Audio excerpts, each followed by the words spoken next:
Hi guys! For today's video, alam kong galing kayo sa mga handaan.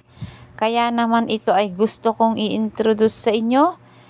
Sa halagang 27 pesos ay meron na kayong pang-ulam at kakaiba ito dahil ito ay favorite ng mga kids.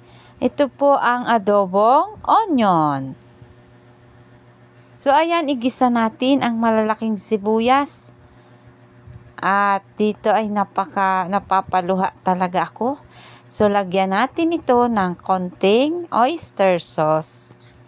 At di natin masyadong mangdamihan kasi medyo maalat po yan. At dito, lagyan din natin ito ng konting soy sauce. Konting-konti lang. And then, pakuluin ng konti. At lagyan natin ito ng kaunting water o hot water na.